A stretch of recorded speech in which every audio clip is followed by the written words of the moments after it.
Hi hello నమస్తే అండి. Welcome home she was world. నా పేరు శివకుమార్. ఈరోజు కూతురంటే మరో తల్లి అనే ఒక చిన్న కథను తీసుకొచ్చాను. చివరిదాకా చదవండి. కూతురున్న ప్రతి ఒక్కరూ చదవాలి, కూతురు లేని వాళ్ళు కూడా చదవాలి. ఎందుకంటే ఆడపిల్ల యొక్క గొప్పదనాన్ని తెలియజేసే ఓ చిన్న కథ. So please subscribe and like my channel home she was world. Please subscribe and share the channel. Please subscribe. చాలా బాగుంటుంది, ప్రతి ఒక్కరూ తప్పకుండా చదవండి. శర్మగారికి పెళ్ళిడికి వచ్చిన కూతురుంది.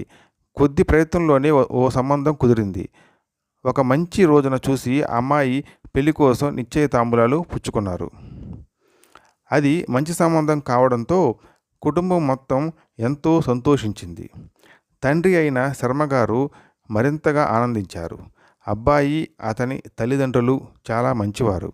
దాంతో శర్మగారికి ఎంతో భారం తగ్గినట్లు అనిపించింది.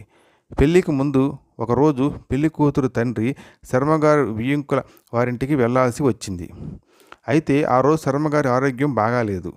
మొదటిసారి కావడంతో కాదనలేకపోయాడు. వరుని తరపు వాళ్ళు ఎంతో సాదరంగా ఇంటిలోనికి ఆహ్వానించారు. కొద్దిసేపు వచ్చిన పని విషయమై మాట్లాడుతుండగానే టీ తీసుకొచ్చారు.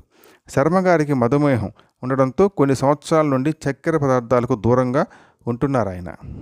అయితే మగపెళ్లి వారింట్లో శర్మగారు మొహమాటంతో ఇచ్చిన టీ కప్పును చేతిలోనికి తీసుకున్నారు తాగడానికై.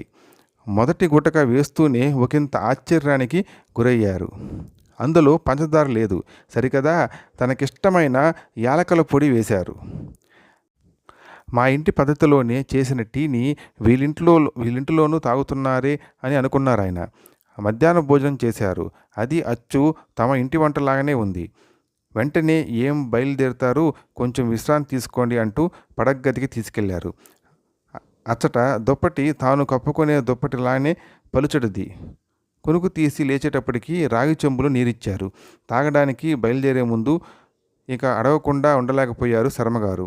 నేను ఏం తింటాను, ఎలా తాగుతాను, నా ఆరోగ్యానికి ఏది మంచిది, ఇవన్నీ మీకెలా తెలుసు అని అమ్మాయి అత్తగారు ఇలా అంది.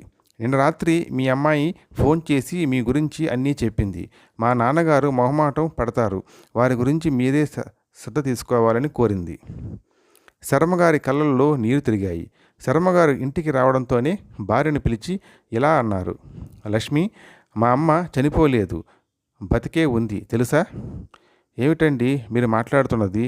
అవును లక్ష్మి, నేను కంటికి రెప్పలా చూసుకునే నా తల్లి బతికే ఉంది. నా కూతురు రూపంలో అని జరిగిందంతా పూసగుచ్చినట్టు చెప్పారు శర్మగారు కన్నీరు నిండిన కళ్ళతో. అమ్మాయి ఆడపిల్ల అనుకుంటాము, మన ఇల్లు వదిలి పోతుందని.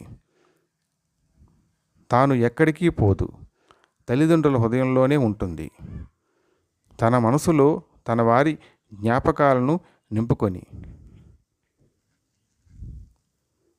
అందుకే కంటే కూతుర్నే కనాలి. So please subscribe and like my channel Om Shiva's world. Please subscribe and share the channel. Please subscribe. Thanks for watching. Thank you.